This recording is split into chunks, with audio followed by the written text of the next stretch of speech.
Hey guys, I'm Chanel and this is Saving with Shay. Thank you for joining me for another video. Hope it's not too dark in here. But I wanted to do a updated video for you guys as far as reselling your stockpile. This is a super slow week in couponing as far as Rite Aid, CVS, Walgreens. All the deals are really slow. And so I'm pretty much taking advantage of this week and clearing through my binder, clipping coupons. I've gone through most of my cupboards here in the kitchen, just clearing through stuff, making more space. I kind of reorganized my garage a little bit as well, and so just trying to keep myself busy working on this shelf as well as this cabinet. I also have the closet in the living room that I'm working on as well, so just doing things like that to keep myself busy. But I wanted to record a couple videos for you guys as well this week that might be helpful. Now I needed to post an updated video for reselling your stockpile on OfferUp or Let Go or First Five or Facebook groups, however you decide, or whichever avenue you decide to resell your stockpile. The last one I recorded was over a year ago, and so I thought it was time to do an updated one for you. Now I know that this topic is controversial because a lot of people don't agree with people selling their stockpile. I, on the other hand, feel like if it's yours, do what you want with it. I do this for my family, for my household, so it's what helps me, and so that's kind of what I think about it. All right. When I first started couponing, I never thought I would be selling my stockpile.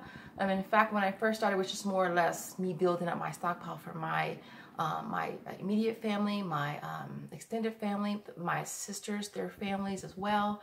I would take stuff to work. I worked as a psych tech at a state facility. And so I was able to take stuff to my clients all the time, and I always felt so amazing when I did that, because a lot of our clients pretty much just got like state products, you know, and everything was so mediocre. And I always felt really good when I could take them really good quality, you know, products and stuff. That always made me feel really good. I also took stuff to my coworkers and stuff, and so I did do that a while before I actually got to the point of selling it. I got laid off. I want to say it's almost 4 years now. I have worked since then, but reselling my stockpile is pretty much just allows me to just have more free time. I do have a 2-year-old, so it allows me to have time with him. And I pretty much can sell when I want to sell, how much I want to sell, and for what prices, and to who I want to sell it to. And that's the freedom that I do like about it. And so for those of you who have a problem with it, you probably shouldn't even watch this video. Like seriously, you shouldn't even watch it.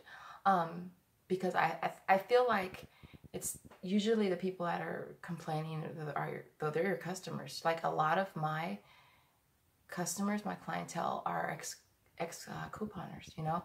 And so there's that. So basically, gonna go over a few tips that I did share in my last video, because they are definitely still important. And then I'm gonna add a few things as well. And so the first tip is you need to establish a time. Like, how much time do you want to invest in this? This is like a business. It's like a part-time job. Sometimes some people it's a full-time job. You have to be able to sit down and say how much time you want to invest in it. If you want to be really good at it and really make money in it, you guys, you have to be able to invest the time it takes to post your offers and to stay consistently posting on there as well. And so for me, I try to post every other day. I used to post every day, but now I post every other day, and I try to post 10 to 15 posts per day, just so that you stay in the feed, you stay relevant. I went through one stage where I was posting 10 posts every single day. And so that's pretty much how I work it. Make sure you set aside time to take your pictures, and again, to do your post. So for me, I try to take my pictures, I post, and then I put everything back away. Because for a while there, you guys, I would be posting stuff. I would have stuff all over the countertops, all over the tables, would be cluttered with me just posting stuff. So I kind of have told myself I have to post, I have to take pictures, post, and then put things away. And so that's what I do. The second thing is your pictures, all right? Pictures is definitely up there because it's what's going to drive a person to your page. So make sure that your lighting is good. Make sure that your background is clean. Make sure that the only thing in your picture is what you are selling. Make sure that everything can be seen. Everything is visible. If you have a lot going on in your picture, I know a lot of people post bundles that have a lot of stuff going on. Make sure that you take advantage of the fact that you can post up to 3 or 4 pictures, I think on OfferUp, I know for a fact. So take advantage of that. Maybe you want to get close and zoom into a certain product so that people can see everything that they need to see. All right. What else as far as pictures? What I've started doing, you guys, is I put the price on the picture. So I edit all my pictures, add the price on all of them. So that way from the home page, they can be scrolling through and see exactly how much it is without having to click on it. What else? As far as pricing, that's number 2. Pricing is important because it's what's going to bring customers to you, is your pricing. So what I do is I use the Walmart app. I scan the barcode on the product and see how much it retails for, and then I cut that in half, and then I go on to OfferUp where I'm selling my product for and see how much they sell for on there, and then I pretty much meet somewhere in between. Normally I'll go with what everybody else is selling it for because, again, I want to sell. I don't want to sit here and charge $5 and everybody is selling it for $4 and I'm wondering why I'm not selling anything. And then what else? Now when it comes to bundles, I try to give a price tag to everything, and then basically I try to put a price tag to everything and then round it up. All right, that's just what works best for me. I know certain products I don't normally cut in half, like laundry products are one thing that I try not to cut in half too much because those are products that are going to sell regardless. I mean, if something is selling for $5 at Walmart and you could sell it for $4 and it could still sell, you know, because a person is still feeling like they're getting a good deal, which they are. Or I might put it to, maybe I may do like what I would normally do is I'll do Tide, and it might be the smaller 25 to 32 ounce our load bottles, and I might do like a 3 for $10 or something like that. But I normally do my laundry not so much half price because, again, it is something that's going to sell regardless. I just wouldn't sell it for the full price as it was selling at the store. And then another thing is response time. Like, that is important because, again, you need to get back to people as soon as you can. Chances are they've already hit up a couple other people, and it's all going to come down to who gets to them faster. So definitely make sure you respond really fast. I mean, if it's an easy yes or no question, say yes or no. Don't wait 2 hours and say yes or no, because chances are they already went to somebody else. All right, so that's important. As far as meeting, go with your gut. Like, have a meeting place. Like, I normally meet at CVS or Chase. They're both within 2 to 3 minutes from my house. That way, if a customer, I really try to confirm their order before I go out so that I have it with me. I don't take anything extra with me, so it's like I'm confirming it to make sure that that's all that they want. There has been times where they've said, oh, well, you know, can I get this or can I get that? And I'll run home and go back to Chase and meet them. I mean, hey, I'm making more money. I'm not going to say no, right? And so there's that. When it comes to having people meet at your house, I have my regulars. My regulars come here. My regulars come here. If it's someone I haven't sold to before, again, I'll meet them at CVS up the street or Chase right here. You just got to go with your gut, and also establish some type of hours for yourself. Mine's is normally 8 to 8. I really don't try to go do anything any earlier than that or any later than that, just because those are my hours. So try to establish some kind of hours for yourself. What's another tip? When it comes to bundling your stuff up, like, I know here in California, we have a bag fee of 10 cents. So I would rather pay 10 cents for a bag at the store and have that bag for my customer than to not have a bag and be carrying stuff out to the customer. Like, it's unprofessional. So I get extra bags whenever I go to the store. If I'm at Walmart, I go self-checkout, I'll get some extra bags. If I'm at Winco or Food for Less, I know a lot of stores don't charge for paper bags, so I'll get extra paper bags. When I go to the grocery store in the mornings, normally I go after the gym. It's early, they're stocking shelves, they always have boxes.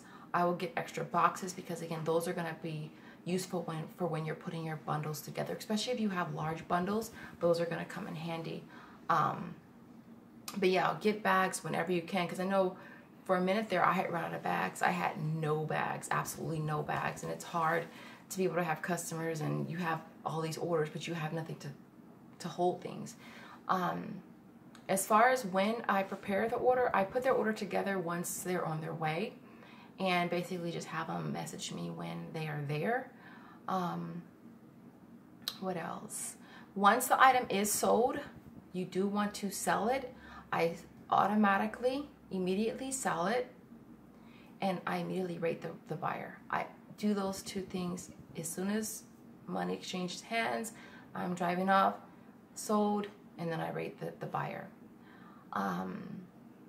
Another tip is I archive. I archive at the end of each day. No one wants to go through your page and see a bunch of sold and unsold stuff. So just to cut down on the clutter on my page, I archive anything that's sold at the end of the night.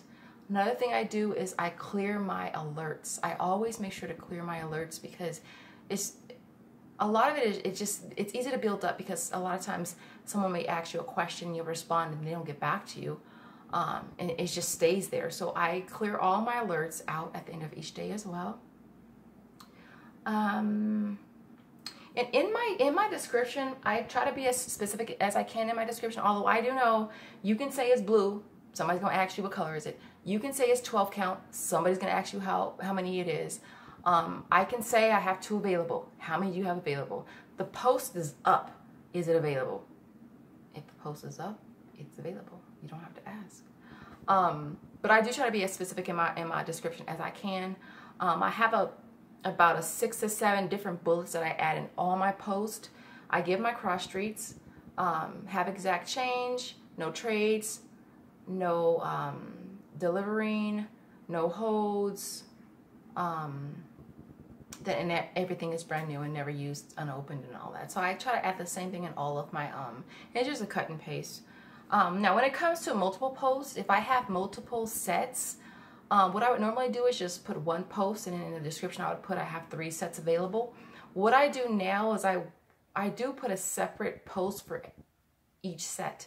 So if I have 3 sets available, for some reason I know that OfferUp doesn't allow you to, if the description is the same, it won't allow you to post it. So what I do is if I have 3 sets available, I'll put household bundle 1, 2, and 3. All right, I'll do it like that. And in each post, it'll say 3 available.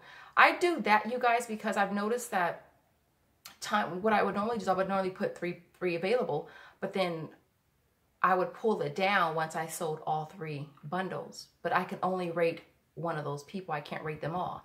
So that's why I try to put up a separate post for each one, so that way I can rate each person that purchases that bundle. And then I just go back and edit the other one. So if I sell one of the 3, then I go back and I edit the other 2 and put 2 available for each one. So that's pretty much how I do it. That's what works for me. That allows me to rate more buyers that way.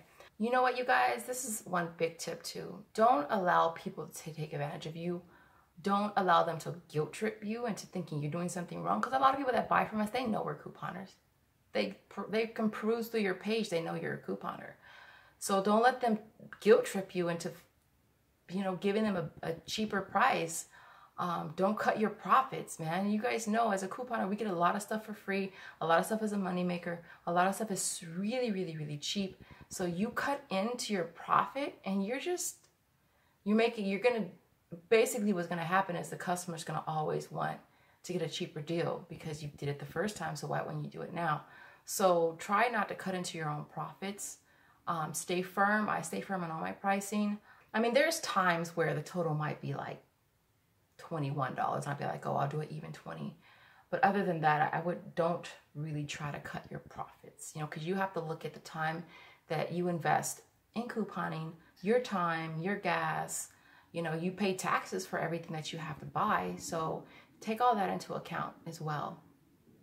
I know someone asked me if I put a marker through the barcodes. I don't. I know that some people do, because people do buy from you and take it back to the store for store credit. I don't do that. I don't mark through my barcodes. I feel like it was a good deal for me and I got the deal when I'm making a profit anyway. So why should I care what you do with it after you purchase it from me?